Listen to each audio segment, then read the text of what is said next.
तो इस वीडियो में हम सबसे पहले बात करने वाले हैं return on capital employed ratio के बारे में। तो चलिए सबसे पहले हम ये जान लेते हैं कि इस रेशियो में हम किन किन चीज़ों का यूज़ करेंगे और ये रेशियो जो है वो एक्चुअल में किस चीज़ के लिए बनी है। तो हमारी जो लास्ट वीडियो थी उसमें हमने जो हमारी इक्विटी थी, इक्विटी के रिस्पेक्ट में हमने ये देखा था कि हमें कितना रिटर्न हमको मिल रहा है। बट अगर देखा जाए तो कंपनीज़ जो है वो लोन भी लेती हैं, ठीक है, मतलब उधार भी लेती हैं। तो अगर मान लीजिए कंपनी ने 1 लाख रुपए इन्वेस्ट कर रखा है एज ए इक्विटी, ठीक है, मतलब एज ए कैपिटल उन्होंने 1 लाख रुपए उन्होंने इन्वेस्ट कर रखा है, बट उनका जो डेट है वो 5 लाख रुपीज़ है। और ठीक है, तो लास्ट वाले रेशियो में तो हमने सिर्फ ये जो इक्विटी का पोर्शन था बस हमने वो देखा था कि उसके रिस्पेक्ट में कितना रिटर्न मिल रहा है।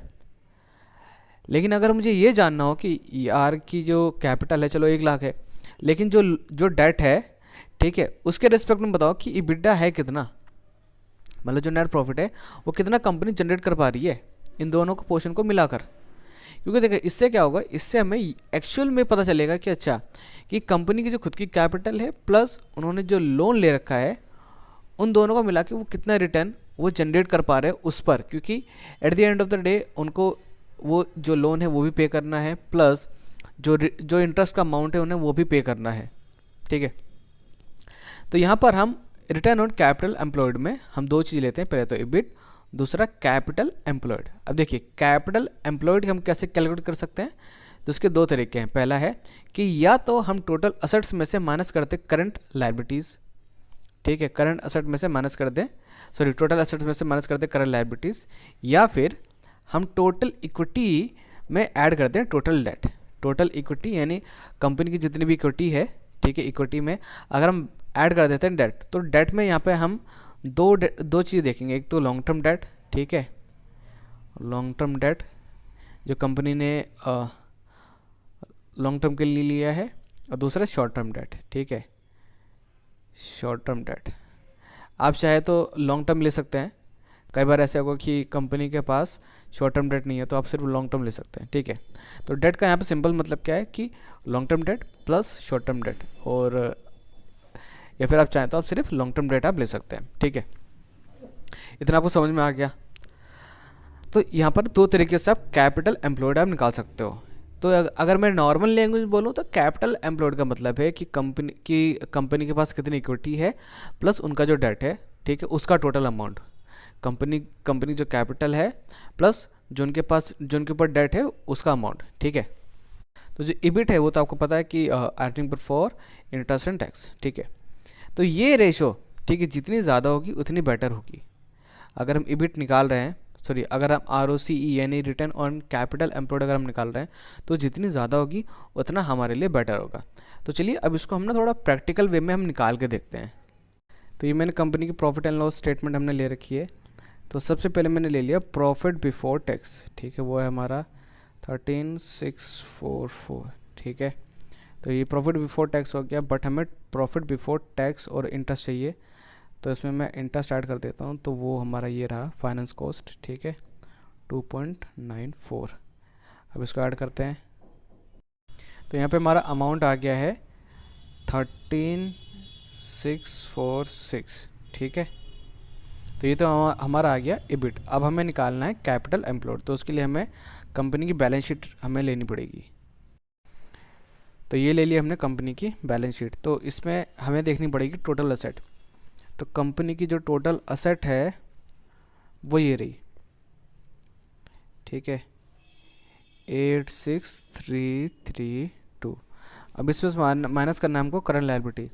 तो करंट लायबिलिटी का अमाउंट हमारे पास ये रहा, टोटल करंट लायबिलिटी देखिए ये रहा, ठीक है। तो ये हमको माइनस करना है कितना, 9364। तो ये जो हमारी टोटल फिगर है वो आ गई है 76968, ठीक है। तो इबिट हम रखेंगे ऊपर, यानी कि 13646 डिवाइड बाय 76968। तो ये हमारे पास फिगर आएगी 0.17, ठीक है। अब अगर हमें इसे परसेंटेज में चेंज करना है तो ये आ जाएगा अराउंड हमारे पास 17.72, ठीक है, यानी करीब 17%।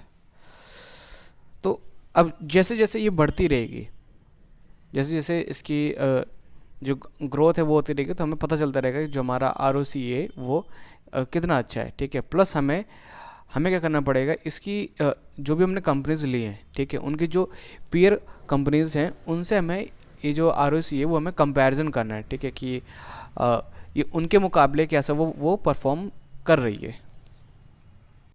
अब इसके बाद जो हमारी नेक्स्ट रेशो है वो है लिवरेज रेशो। ठीक है, तो पहले तो हम ये समझते हैं कि जो लिवरेज रेशो है उससे हमें एक्चुअल में पता क्या चलता है।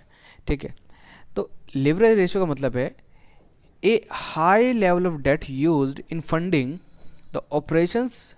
ठीक है, मतलब कि कितना डेट कंपनी ने यूज़ करा है अपने कंपनी को रन करने के लिए। अब जैसे अगर मुझे ये जानना हो कि अच्छा कंपनी के पास डेट भी है, इक्विटी भी है, तो लेकिन उनका जो प्रपोर्शन है वो कितना है। ठीक है, जैसे मान लेते हैं कि अगर कंपनी के पास अगर 5 लाख इक्विटी है और 1 लाख डेट है, तो ये तो ओके, ठीक है, ये चलेगा क्योंकि कंपनी के पास इक्विटी ज़्यादा है, डेट कम है। बट अगर डेट ज़्यादा है, इक्विटी कम है, तो वहाँ पे थोड़ा सा आपको क्वेश्चंस पूछने पड़ेंगे कि कंपनी कैसे फ्यूचर में सर्वाइव कर पाएगी, और क्या कंपनी के पास उतनी असेट्स हैं या फिर नहीं है, कि अगर इनकेस अगर उनको अपने जो डेट हैं अगर वो राइट ऑफ करने पड़े, ठीक है, तो क्या उनके पास उतनी असेट्स हैं या फिर नहीं है। तो अगर कंपनी का जो डेट है वो काफ़ी ज़्यादा हाई है, काफ़ी ज़्यादा हाई है, तो ये बहुत ही ज़्यादा एक रिस्की बिजनेस हो सकता है, क्योंकि कभी भी कंपनी क्योंकि अगर कंपनी के पास उतना अगर कैश ही नहीं है और न कंपनी अगर उतना कैश जनरेट नहीं कर पा रही है, तो ये एक खतरे की घंटी है। Leverage ratios can be used to analyze the extent of leverage used by a business। मतलब कंपनी ने कितना लेवरेज इन्होंने यूज़ कर रखा है अपना बिजनेस बढ़ाने के लिए, and its ability to meet obligations arising from them. ठीक है, अब कंपनी ने लेवरेज तो यूज़ कर रखा, मतलब डेट वगैरह तो यूज़ कर रखा उन्होंने, बट उनकी वजह से उनके ऊपर जो ऑब्लिगेशंस है वो कितनी जनरेट हो रही है। तो लेवरेज रेशो में हम दो पैरामीटर्स हम देख सकते हैं। पहला तो है डेट टू इक्विटी रेशो, दूसरा है इंटरेस्ट कवरेज रेशो। देखिए, डेट टू इक्विटी रेशो से हमें ये पता चलेगा कि कितना प्रपोर्शन कंपनी के पास डेट का है एज़ कम्पेयर टू इक्विटी। ठीक है, तो जैसे कि हमको पता है कि अगर कंपनी के ऊपर ज़्यादा डेट है, ठीक है, अगर कंपनी के ऊपर ज़्यादा डेट है, तो ये कंपनी के लिए एक खतरे घंटी बन सकती है। क्यों? क्योंकि अगर मान लेते हैं कि अगर वो अपने जो लैंडर्स हैं उनको वो पे नहीं कर पा रही है, ठीक है, तो उनका जो बिज़नेस है वो क्या हो जाएगा, वो बैंकरप्ट हो जाएगा। तो इस केसेस में हमें देखना ज़रूरी है कि क्या कंपनी के पास असेट्स हैं, क्या कंपनी जो है वो असेट क्रिएट कर पा रही है फिर नहीं कर पा रही है, और अगर नहीं क्रिएट कर पा रही है तो ये बहुत ही ज़्यादा ये डेंजरस है। ठीक है, तो अब यहाँ पर हम जो फर्स्ट रेशो है उसका हम यूज़ करने वाले हैं डेट टू इक्विटी रेशो। ठीक है, तो डेट टू इक्विटी रेशो क्या होनी चाहिए, वो 1 से कम होनी चाहिए। मतलब कि अगर देखिए कि अगर कंपनी के ऊपर 1 लाख रुपए का डेट है, ठीक है, और मान लेते हैं उनके पास 5 लाख की इक्विटी है, तो उसका सिंपल मतलब क्या है कि यहाँ पे रेशो 1 से लेस है, 1 से लेस है। ठीक है, मतलब कंपनी के पास इक्विटी ज़्यादा है और डेट कम है। बट यहाँ पर अब आपको ना कई कई सारी चीज़ें आपको देखनी पड़ेंगी कि मतलब वो कौन सी इंडस्ट्री में है, ठीक है, और कंपनी का जो ट्रैक रिकॉर्ड रहा है अब तक क्या रहा है, और जो कैपिटल है उनके बिजनेस को चलाने के लिए वो कितनी रिक्वायर्ड है, और कौन कौन से प्रोजेक्ट पे अभी वो काम कर रहे हैं। तो इन सभी जो पैरामीटर्स हैं उनके बेसिस पे आप अपना डिसीजन ले सकते हैं। तो चलिए पहले हम बात कर लेते हैं रेशो के बारे में। ठीक है, कि इस रेशो को हम प्रैक्टिकली तौर पे हम यूज़ कैसे कर पाएंगे। तो सबसे पहले हमें देखना पड़ेगा कि कंपनी के ऊपर कितना लॉन्ग टर्म डेट है और उनकी नेटवर्थ कितनी है। तो यहाँ पे मैंने कंपनी की काफ़ी पुरानी बैलेंस शीट ली है 2015 की।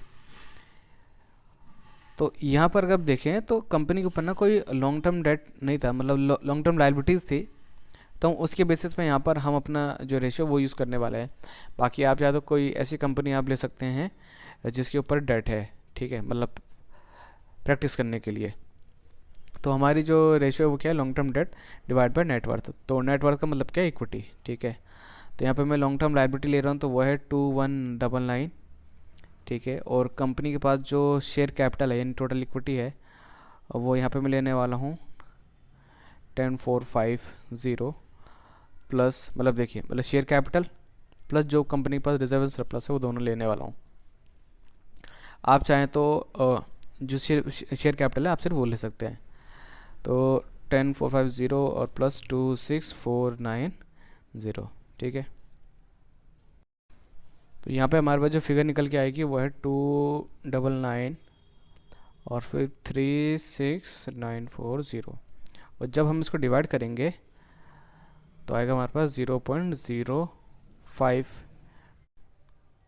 तो हमारे पास जो रेशियो निकल के आई वो है 0.05, जो कि लेस देन 1 है। अब यहाँ पर इसको ना हमें परसेंटेज में चेंज नहीं करना, ध्यान रहे, क्योंकि यहाँ पे हम परसेंटेज की हम बात ही नहीं कर रहे। या फिर अगर आपको परसेंटेज में चेंज करना आप कर लीजिए। तो जब अगर आप इसको परसेंटेज में चेंज करेंगे तो आपके पास 5.95% आएगा। तो इसका मतलब ये है कि कंपनी के पास जितना भी उनके पास इक्विटी है, ठीक है ना, तो वो ज़्यादा है एज़ कम्पेयर टू डेट। तो यहाँ पर इस कंपनी के लिए कोई खतरे की घंटी नहीं है। नेक्स्ट जो हमारी रेशियो है वो है इंटरेस्ट कवरेज रेशियो। जैसे कि आपको यहाँ पे नाम से पता चल रहा होगा कि इंटरेस्ट कवरेज रेशियो, ठीक है। तो यहाँ पे जो इंटरेस्ट है वो है कंपनी ने जो डेट लिया है उसके ऊपर जो इंटरेस्ट पे कर रही है, उसकी यहाँ पे बात हो रही है, ठीक है। तो उसको हम चेक करने वाले हैं। Companies having high debt need to pay high interest as well. अब सिंपल बात है, अगर कंपनी के ऊपर ज़्यादा डेट है तो उनको ज़्यादा इंटरेस्ट रेट उनको पे करना पड़ेगा, ठीक है। तो अब हमें ये देखना ज़रूरी है कि कंपनी जितना कमा रही है उसमें से कितना वो इंटरेस्ट पे कर रही है, ठीक है।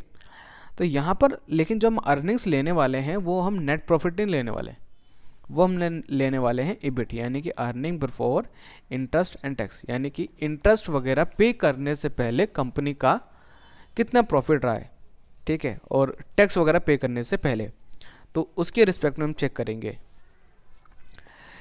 अब मान लेते हैं अगर ये रेशियो हाई होती है, ठीक है, अगर ये रेशियो हाई है तो इसका मतलब क्या है, business is in comfortable zone. क्यों देखिए, EBIT अगर मान लेते हैं आपका 2 लाख रुपए है और इंटरेस्ट एक्सपेंस आपका है 50,000, ठीक है, तो यानी कि ये आ जाएगा हमारा 4 आ गया, ठीक है। तो 4 का मतलब क्या है कि कंपनी का जो प्रॉफिट है वो 4 टाइम्स ज़्यादा है as compare to their interest expense, ठीक है। समझ में आ गया इतना? तो अगर ये रेशियो ज़्यादा है तो इसका मतलब हाँ कि बिजनेस जो है एक कंफर्टेबल जोन में है, ठीक है। The ratio will be less than 1 और नेगेटिव इन सम बिजनेस, ठीक है। अब रेशियो कई बार आपको लेस देन 1 मिलेगी या फिर कई बार मिलेगी negative, which means that earnings are less than interest और earnings are negative and interest obligation exist, ठीक है। तो आई थिंक यहाँ पर आपको अब ये देखने की ज़रूरत है कि कंपनी की जो रेशियो वो हाई है या फिर लो है। तो चलिए इसको भी हम प्रैक्टिकली वे में हम निकाल के हम देखते हैं। तो सबसे पहले हम ले लेते हैं profit before interest and tax, ठीक है। तो प्रॉफिट बिफोर टैक्स तो हमारा ये रहा, और इसमें हमें ऐड करना है हमारा इंटरेस्ट, यानी फाइनेंस कॉस्ट हमारी ये रही 294, तो यानी कि आ गया हमारा 13646, ठीक है। और हमें लेना है अब इंटरेस्ट, मतलब जो भी उनका खर्चा है जो पे कर रही है वो, यानी कि 13646 इज़ डिवाइड बाय 2.94। तो यहाँ पर हमारे पास जो सॉल्यूशन आएगा वो है 4641, ठीक है। तो ये तो काफ़ी ज़्यादा है, मतलब कंपनी जो नेट प्रॉफिट है वो काफ़ी ज़्यादा है, वो कंपनी जो एक्सपेंस है वो बहुत कम है। तो यहाँ पर कंपनी मतलब एक सेफ जोन में है। तो इसका मतलब हम कह सकते हैं कि हाँ कि ये अगर हम ये कंपनी अगर हम देखें तो इंटरेस्ट कवरेज रेशियो के हिसाब से ये तो बहुत ही ज़्यादा बढ़िया है, ठीक है।